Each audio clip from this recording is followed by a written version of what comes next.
Bapa di surga, kami sungguh bersyukur kepadamu yang ada di tengah-tengah ibadah kami ini. Kami sudah menyembah Engkau melalui pujian, penyembahan, kesaksian, dan pembacaan firman Tuhan. Saat ini Tuhan, kami ingin menyembah Engkau melalui firman Tuhan. Tuhan, berfirmanlah kepada kami. Jauhkan segala gangguan. Penuhkanlah kami dengan kebenaran firman Tuhan dan kehadiran Tuhan Yesus yang lebih nyata. Terima kasih, tolong hamba yang kecil dan terbatas ini boleh menyalurkan apa yang Tuhan berfirman. Dalam nama Tuhan Yesus kami berdoa.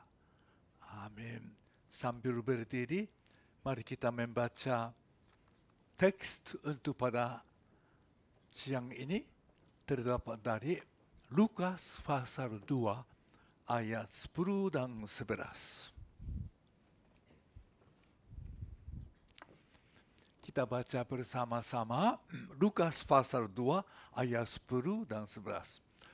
Lalu kata malaikat itu kepada mereka, jangan takut, sebab sesungguhnya aku memberitakan kepadamu kesukaan besar untuk seluruh bangsa.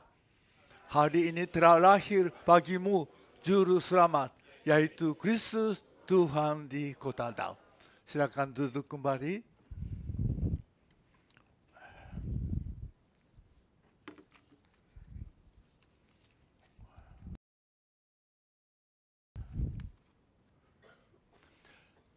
Selamat hari Minggu jemaat sekalian dan selamat beribadah kepada Tuhan dalam kasih karunia Tuhan Yesus. Kita bersyukur hari ini boleh berkumpul bersama-sama untuk menyembah Tuhan di dalam suasana dan cuaca baik. Artinya tidak panas lagi dan belum dingin. Jadi kita sungguh merasa bersyukur di tengah-tengah musim yang terbaik, apalagi musim buah. Sudah menikmati buah-buahan yang sudah matang, apalagi beras baru. Ini walaupun sedikit mahal tamanya. Terima kasih. Dan bersyukur minggu yang lalu, seperti tadi disaksikan, retreat tahun 2025 telah berjalan baik dan diberkati sekali. Kami juga telah sempat melayani di Indonesia selama 1 minggu pada akhir bulan September. Atas undangan secara rutinitas, baik dari WP, World Partner Badan Misi, dan dari Gereja GBI Medan Plaza. Ada acara-acara di WP, di Cibubur di daerah Jakarta, ada 3 acara. Pertama, ada pembukaan WPDC, World Partner Discipleship Center. Itu kursus 4 bulan mendidik, menyiapkan calon-calon misionaris. Kali ini angkatan ke-15 yang mengikutinya 10 orang. Tapi ada sedikit kekhususannya, di antara 10 orang, 5 orang adalah misionaris mau ke Jepang. Tetapi sebagai misionaris itu tent making, artinya sambil kerja. Itu melalui wadah yang diselenggarakan Ibu India dari sini atau Pak Stefan, utus tenaga kerja dari Indonesia ke Jepang. Tapi mereka dipersiapkan selama 4-5 bulan di WPDC. bagaimana menginjil, bagaimana melayani. Dan diutus ke Jepang sambil kerja melayani. Ini satu memang jenis atau satu cara misionaris yang disebut tent making. Artinya seperti Paulus dan Barnabas sambil kerja membuat kemah melayani. Tapi pada masa kini ini dipakai istilah ini khusus untuk misionaris ke negara-negara tertutup. Sepertinya banyak dari Amerika Serikat ada sekolah khusus membentuk guru-guru bahasa Inggris untuk dikirim ke negara-negara tertutup, negara agama, negara komunis. Misalnya tidak bisa masuk, tapi sebagai guru bahasa Inggris disenangi oleh seluruh dunia, termasuk Jepang juga di banyak. Inilah namanya tent making missionary, sambil kerja tapi melayani, memberitakan Injil dan bersaksi. Ini angkatan pertama 5 orang. Baru mulai dipersiapkan. Dan tahun depan akan dikirim ke Jepang. Satu harapan besar. Kalau perawat-perawat dari Indonesia melayani di rumah jompo. Kesempatan yang luar biasa. Pendeta-pendeta penginjil misalnya tidak bisa masuk rumah sakit dan rumah jompo. Tapi itulah perawat kita, orang Kristen sudah dilatih, dipersiapkan. Masuk ke situ. Bisa bersaksi kepada orang Jepang pada masa terakhir di dunia ini. Dan acara kedua adalah program Kairos yang khusus bagi pemimpin gereja. Baik pendeta-pendeta dan majelis. Ada 23 orang. 5 hari ikut di kantor WP dan selesai. Maka ada pengutusan. Kami dengan Ibu Atsumi sangat terkesan dengan 2 pendeta memberi kesan dan pesan. Mereka katakan, kami sudah sekian lama melayani. Tapi melalui Kairos ini baru terbuka mata. Dan merasa ingin lebih serius, lebih berbuat dalam pelayanan selanjutnya. Dan acara ketiga adalah pengutusan misionaris. Satu, keluarga Abner yang sudah lama kita menyokong. Tapi mereka tidak bisa meneruskan pelayanan di Kyrgyzstan karena peraturan negara berubah. Mereka cari-cari tempat yang terbuka dan cocok. Akhirnya Tuhan tunjukkan Laos. Jadi suami istri Abner sudah disiapkan kemarin, jadi ada pengutusan sebentar lagi berangkat. Satu lagi calon misionaris yang ke Thailand, tapi bukan untuk orang Thai, tapi khusus kepada keturunan Chinese, itu suku Hakka, suku Ke. Di Indonesia, di Kalimantan Barat juga, dan Medan juga ada banyak. Itu namanya bagus juga, Good Life. Mudah-mudahan dia bawa ke peta Good Life di pantai ini. Demikianlah ada undangan di jemaat GBI Medan Plaza. Kami setiap tahun sekali diundang. Mereka bilang setahun sekali datanglah. Jadi saya selalu cocokkan dengan acara WP. Ada hari Sabtu persekutuan doa puasa dihadiri ratusan orang, dan hari Minggu ada 3 kali ibadah. Dan Ibu Asmi sangat khawatir, tapi doanya kuat. Akhirnya karena tidak ada kursi demikian. Tapi Tuhan melindungi dan berkati. Terima kasih atas dukungan doa untuk pelayanan kami demikian. Hari ini temanya sukacita yang dinantikan dunia.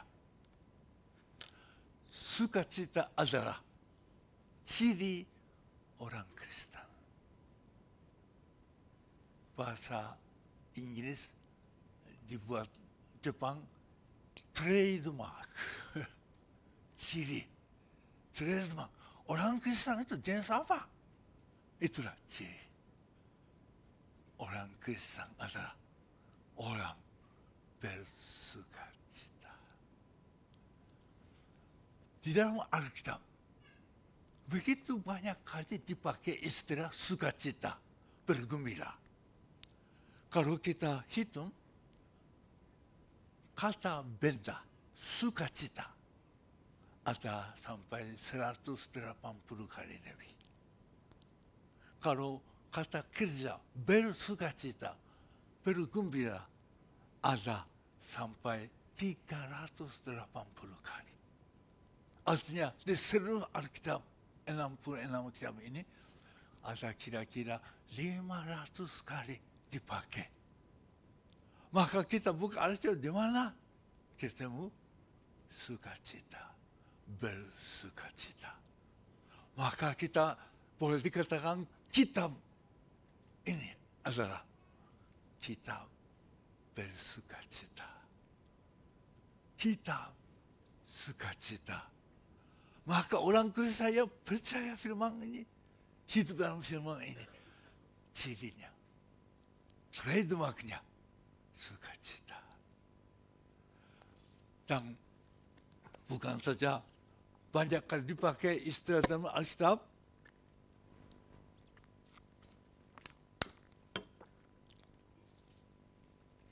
sukacita adalah kekuatan, sumber kekuatan dan semangat. Kita ingat Amsal Sulaiman pasal 15 ayat 10 mengatakan demikian. Hati yang gembira membuat muka berseri, tapi kepedihan hati mematikan semangat. Hati gembira membuat berseri. Kelihatan wajahnya, bukan seri atau sukacita buat-buat dari hati. Artinya sampai mempengaruhi wajah. Wajah artinya lambang kehidupan, kesehatan. Sebaliknya kalau hati pedih, tidak ada sukacita, mematikan semangat.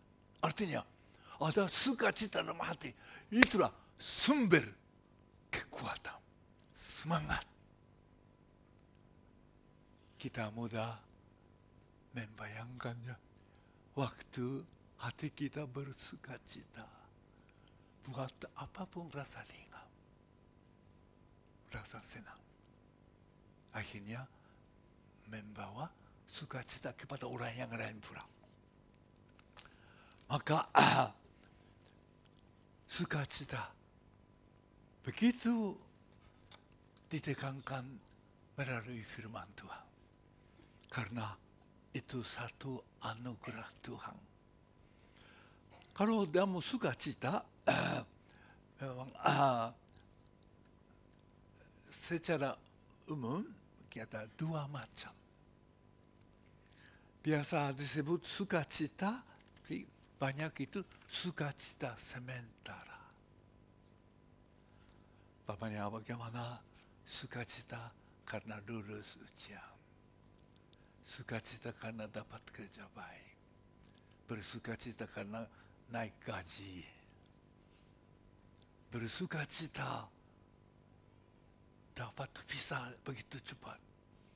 2 minggu yang lalu kami sungguh kita bersukacita besar. Urus visa untuk hamba Tuhan baru, waktu Pak Samuel perlu 10 bulan tunggu-tunggu. Kali ini dengan 3 minggu keluar. Wah, bersukacita besar. Ini semuanya sukacita ada di dunia, tapi sementara. Jenis yang kedua adalah sukacita yang ada di dalam relasi dengan Allah yang kekal. Inilah di dalam Alkitab banyak diterangkan. Disebut sukacita besar, sukacita mulia, dan sukacita surgawi. Teks yang tadi kita baca bersama adalah Nats kelahiran Tuhan Yesus. Disebut berita kesukaan besar. Karena apa? Juru selamat lahir. Kristus lahir. Mesias lahir. Memang sudah 700 tahun lebih dulu dinubuat yang begitu jelas. Seperti waktu Natal senang dibaca kitab Yesaya pasal 9 ayat 5. Seorang anak telah lahir bagi kita. Ini agaknya anak. Tapi disebut apa? Penasihat ajaib. Allah perkasa. Bapa yang kekal. Raja damai. Kita sudah hampir hafal ayat ini, tapi kita coba mikirnya. Anak lagi. Namanya apa? Itulah namanya Mesias. Penasihat ajaib. Allah perkasa. Bapa yang kekal. Raja damai. Lahir. Itulah Yesus lahir di Bethlehem. Itu disebut sukacita besar.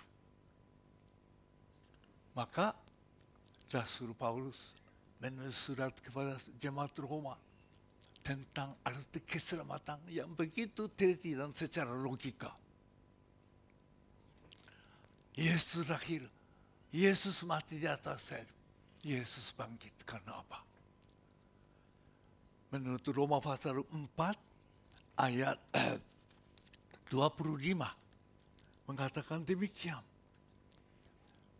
Yesus yang telah diserahkan karena pelanggaran kita dan dibangkitkan karena pembenaran kita. Yesus mati di atas kayu, diserahkan untuk menebus dosa kita. Dan dibangkitkan. Yesus bangkit untuk apa? Pembenaran. Membenarkan hubungan dengan Allah. Kita yang berdosa tidak bisa berkomunikasi lagi dengan Allah yang Maha Suci. Tapi itulah Yesus telah bangkit untuk membenarkan kita. Hubungan dengan Allah dibetuli. Maka pasal 5, Roma pasal 5 ayat 1 menuliskan demikian. Sebab itu kita yang dibenarkan karena iman, kita hidup dalam damai sejahtera dengan Allah. Oleh karena Tuhan kita Yesus Kristus. Pembenaran. Dibenarkan karena Yesus telah bangkit. Artinya hubungan dengan Allah, relasi dengan Allah dibenahi, dibetul. Maka ada orang Kristen satu hal istimewa, hubungan dengan Allah secara pribadi. Maka orang Kristen mengalami sukacita besar. Relasi yang ada di dalam relasi dengan Allah. kita ingat bulan yang lalu kita mempelajari tentang identitas, identiti orang Kristen. Yang pertama dari 1 Petrus pasal 1. Itu orang Kristen adalah dikatakan pilihan Allah. Umat yang dipilih Allah. Dan dijadikan umat kudus oleh darahnya. Dan dilahirkan kembali oleh firman. Maka orang Kristen beridentitas demikian mengalami macam-macam tantangan penganiayaan pun ada sukacita. Karena tetap memandang, tetap percaya Tuhan Yesus. Walaupun tidak kelihatan. Di situ kita ingat 1 Petrus pasal 1 ayat 7. Mengatakan demikian. Kita bisa baca 1 Petrus pasal 1 ayat 7. Kita baca bersama-sama. Maksud semuanya itu ialah untuk membuktikan kemuliaan imanmu yang jauh lebih tingginya daripada sama yang di kemuliaannya sehingga kamu memperoleh puji-pujian dan kemuliaan dan kehormatan pada Yesus Kristus menyatakan.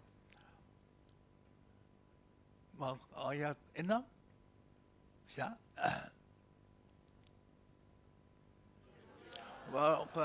Kalian sekarang harus berkaca oleh ayat 8.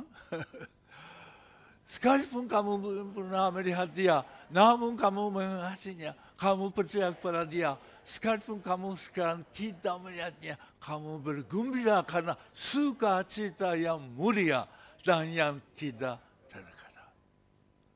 Walaupun ada macam-macam, walaupun Yesus tidak kelihatan, tetapi tetap percaya Yesus yang hidup. Maka di situ ada apa? Kamu bergembira yang mulia. Maka sukacita demikian, sukacita mulia, sukacita besar itu dialami oleh umat Allah yang sungguh sudah ada komunikasi pribadi dengan Allah. Contohnya berarti tadi kita baca bersama sebagai pembaca Mazmur pasal 16. Hanya kita ingat baca lagi ayat 8 dan 9 saja. Ini pengalaman Daud. Apa yang dia mengalami di dalam relasi dengan Tuhan. Kita baca Mazmur pasal 16 ayat 8 dan 9. Berbunyi demikian. Aku senantiasa memandang kepada Tuhan. Karena ia berdiri di sebelah kananku. Aku tidak goyah. Sebab itu hatiku bersukacita. Jiwaku bersorak-sorak.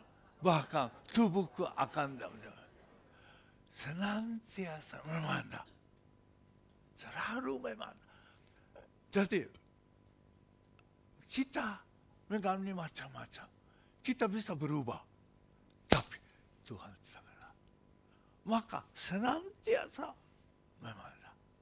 Selalu kalau memandang, di situlah ada rasa apa? Dalam hubungan pribadi dengan Tuhan. Rasanya ada Tuhan di mana? Di sebelah kanan.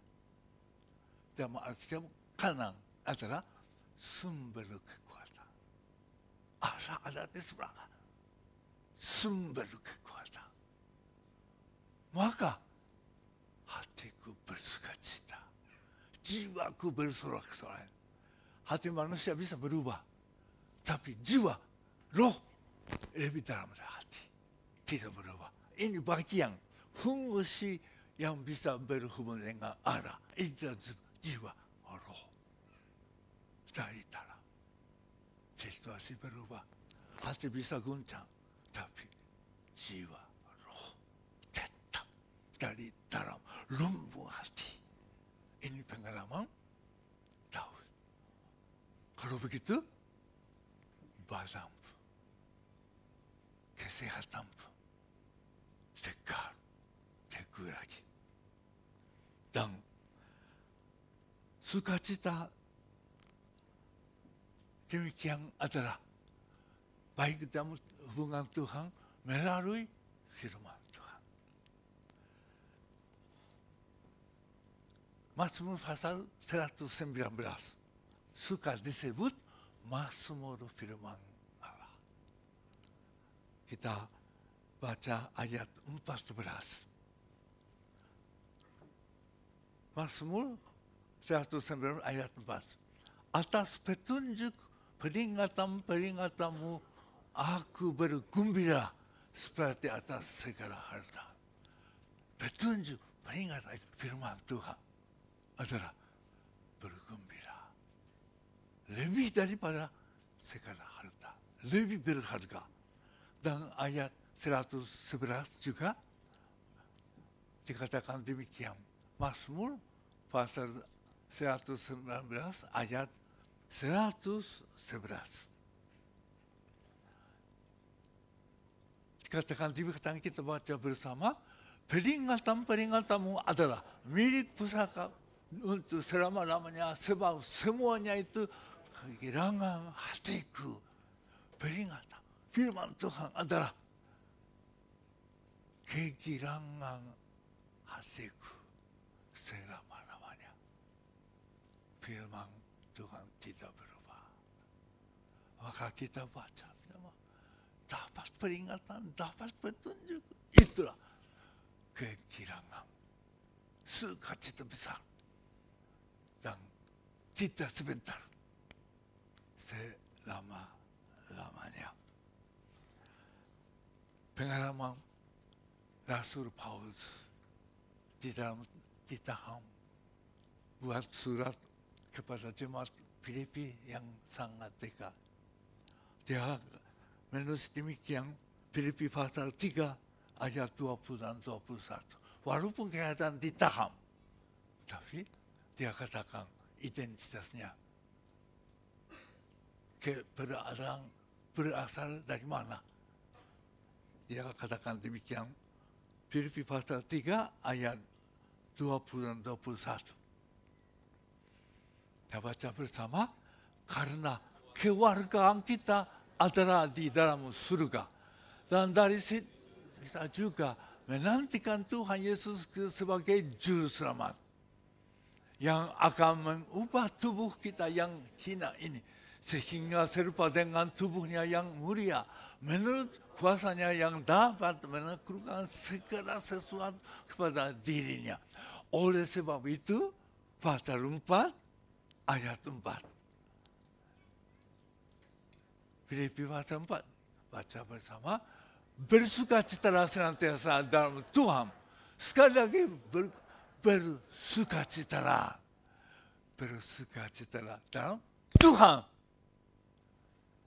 Ini pengalaman, berdasar pengalaman Rasul Paulus dalam keadaan ditahan. Bersukacita. Kenapa? Identitasnya, kedudukannya, warganya apa? Bukan warga Jepang, warga Indonesia. Ini sebentar. Tapi warga kerajaan surga. Akan Yesus datang. Akan kita dibangkitkan. Ada pengharapan. Kepercayaan itu. Ada keadaan apapun. Ada sukacita. Maka kita mempelajari dari firman Tuhan. Ada sukacita besar yang ada hanya dalam hubungan dengan Tuhan. Ada sukacita mulia. Walaupun dalam kegelapan, walaupun ditahan pun, sukacita besar, sukacita mulia. Terakhir ada satu lagi disebut sukacita di surga. Tadi kita baca bersama-sama sebagai nats pembimbing Lukas pasal 15 ayat 7. Aku berkata kepadamu, sedemikian juga akan ada sukacita di surga karena satu orang berdosa yang bertobat. Lebih daripada karena 99 orang benar yang tidak memerlukan pertobatan. Tugas Tuhan Yesus mencari satu domba yang hilang.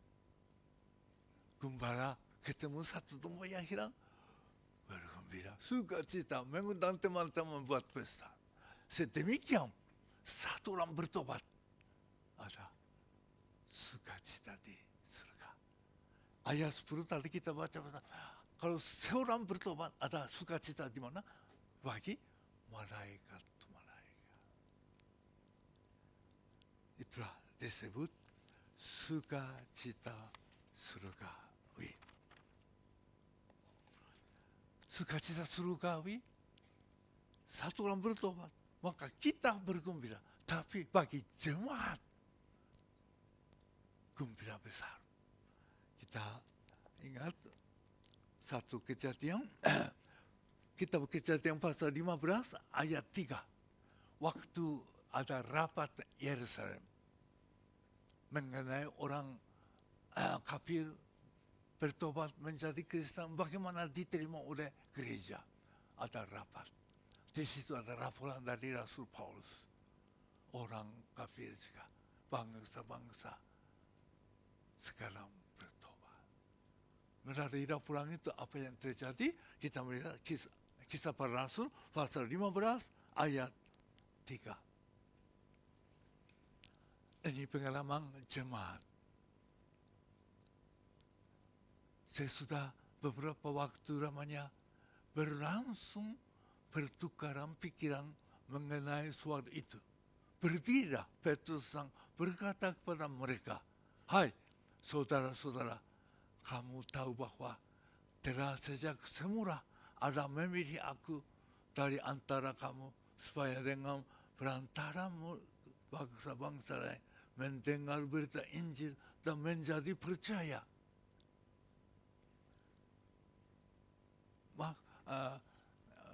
Ayat 3. Kisah para Rasul pasal kita baca bersama-sama. Mereka diantar oleh jemaat sampai ke luar kota. Lalu mereka berjalan melalui dan Samaria. Dan di tempat-tempat itu mereka menceritakan tentang pertobatan orang-orang yang tidak mengenal Allah. Hal itu sangat menggembirakan hati saudara. Hal itu sangat menggembirakan hati saudara-saudara. Menggembirakan hati jemaat. Karena apa? Orang yang belum mengenal Allah bertobat. Di dalam jemaat kita juga mengalami gembira demikian. Di dalam beberapa bulan ini 4 orang Jepang bertobat melalui G3 kita ini. Pertama, tanggal 14 September, saudara Kawahara di Shonan dibaptiskan. Dia memang orangnya setia, 1 tahun setengah itu ibadah, walaupun tidak bisa mengerti bahasa Indonesia. Akhirnya ikut katekisasi, kami memimpin, sungguh dia mengerti dosa dan keselamatan bertobat. Dan dibaptis oleh pendeta mimbar dengan bahasa Jepang, hebat. Karena saya jatuh sakit. Saya sekarang mudah jatuh sakit. Tapi ada senang karena penggantinya lebih kuat dari saya. Kawahara dibaptis di Shonan. Dan tanggal 21, 1 minggu kemudian, di sini saudari Shiho Namba Shiho-san dibaptis. Dan tanggal 16 November nanti di Gunma, saudara Okazaki akan dibaptis. Saudara ini juga agak itu ya, bukan aneh tapi setialah hampir 1 tahun lebih terus ikut ibadah di GTK Guma. Kadang-kadang saya khutbah melihat wajah dia sedikit agak khawatir apa dia bisa mengerti atau tidak. Tapi dia begitu setia. Akhirnya dia mau dibaptis dan dikatekisasikan. Dibuat katekisasi 10 kali. Bukan di Guma, di Urawa. Karena di Guma tidak ada pendeta yang bisa memimpin kapal. Jadi pendeta Goto itu di Urawa. Itu memimpin dia buat 10 kali katekisasi. Minggu yang lalu, Goto dengan Naoko datang ke rumah saya tanya, bagaimana Okazaki-san? Dia bilang, luar biasa. Dia sangat terbuka dan sangat haus akan kebenaran. Banyak bertanya. Memang dia 1 tahun lebih terus di ibadah bahasa Indonesia mungkin penuh dengan pertanyaan. Akhirnya semua dipenuhi. Dengan sungguh percaya Tuhan Yesus. Dan terakhir, ada tanggal 2 November di Hiroshima. Saudara Taniguchi. Dia kerja di rumah jompo, ketemu dengan orang Kristen kita, dia mulai ikut ibadah. Ini juga setia ikut. Setengah tahun yang lalu saya mulai di Hiroshima, dia ikut. Saya mulai dia terima, tapi dia terima. Tapi setelah itu, belasan kali dibuat katekisasi oleh pendeta Haitaka. Itu ya Hiroshima Evangelical Free Church. Ini ipar saya dan ibadah Postpay GTK Hiroshima dibuat di situ. Jadi pendeta Haitaka memimpin belasan kali. Dan 2 minggu yang lalu dia datang ke Tokyo dengan kesaksiannya, Pak Taniguchi ya mula-mula ikut gereja mau dari Kristen karena nikah. Tapi sudah belasan kali. Akhirnya dia sungguh menyadari. Maka percaya Tuhan Yesus bertobat. Tanggal 13 November mereka dinikahkan, diberkati di gereja Hiroshima. Kita ketika ada di tengah-tengah Jepang, tidak gampang kita menginjili orang Jepang. Dan satu gereja Jepang dapat 1 jiwa dibaptis tidak gampang. Kadang-kadang satu sinode puluhan ratusan jemaat 1 tahun dapat berapa orang? Hanya belasan orang dibaptis. Ini keadaan Jepang. Tuhan izinkan melalui adanya ketika kita di tengah-tengah Jepang ini. Orang Jepang sungguh-sungguh menerima Tuhan Yesus. Tuhan Yesus berkata, seorang berdosa bertobat. Ada apa? Sukacita di surga. Sukacita di malaikat-malaikat Tuhan. Maka hari inilah mengingatkan kita. Kita mengutus misionaris. Menyokong misionaris. Ketika sekarang menyokong belasan misionaris melalui WP dan melalui Jepang. Mereka mulai di mana? Ke bangsa-bangsa. Mereka bersaksi Yesus. Kita mengingat sukacita di surga, sukacita malaikat malaikat. Itulah gambaran yang ada dalam wahyu, dalam ibadah di surga. Ibadah yang kekal. Ada apa? Di tengah-tengahnya ada Allah Bapa. Sebelah kanan ada Allah Anak. Penuh dengan Roh Kudus. Di sekitarnya apa? 12 penatua. Itu wakil jemaat. Dan jemaat penuh. Dan malaikat-malaikat penuh. Ada siapa? Sukacita sekali. Umat Kristen di sini disebut apa? Dari sekara bangsa, sekara suku, sekara kaum, sekara bahasa. Ini terdiri dari umat Allah yang menyembah Allah di surga. Di situ ada, Anda dari mana? Dari Kambodia. Oh, jadi Kristen melalui misalnya dari Indonesia. Sukacita surga. Anda dari mana? Yordania.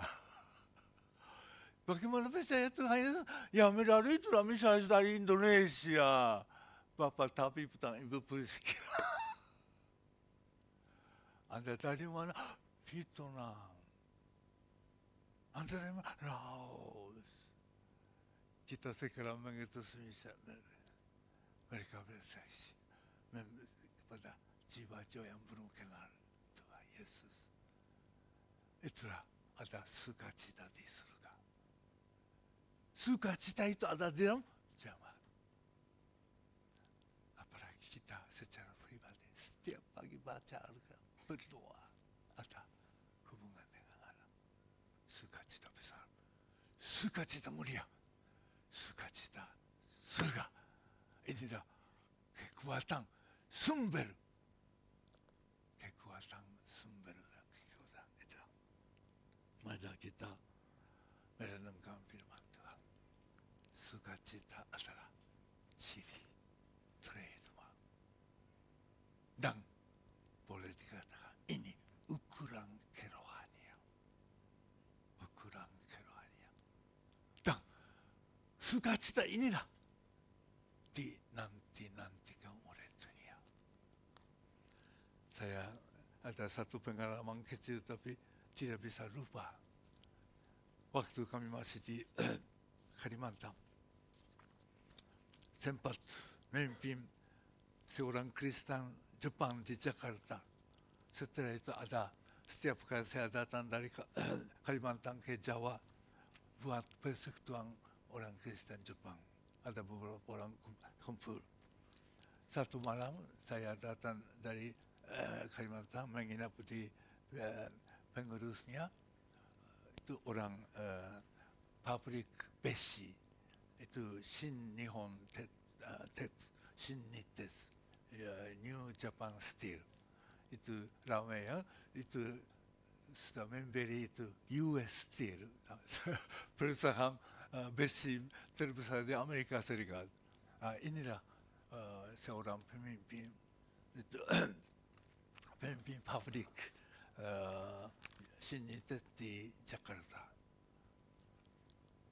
Malam-malam saya mau tidur, dia datang ke kamar saya.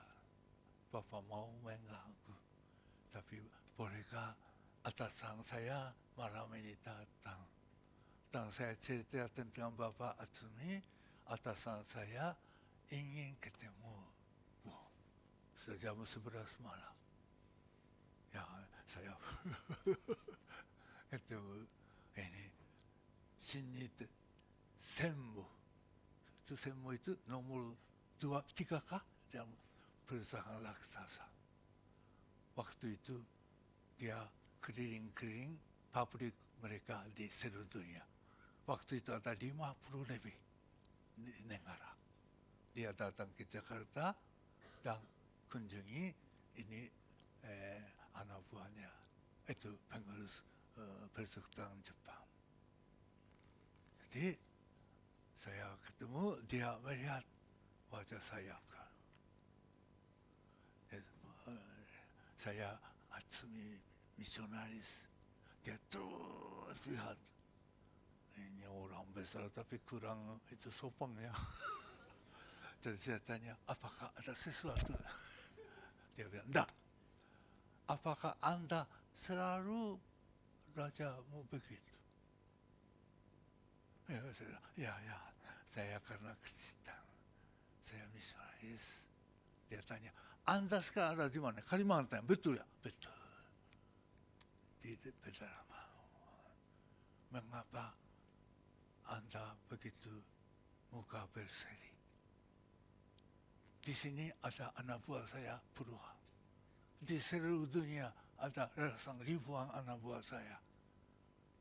Tapi tidak pernah saya ketemu dengan seperti orang Jepang yang baru baca demikian. Kecepatan datang. Saya walaupun tinggal di mana, sama-sama dengan Tuhan Yesus.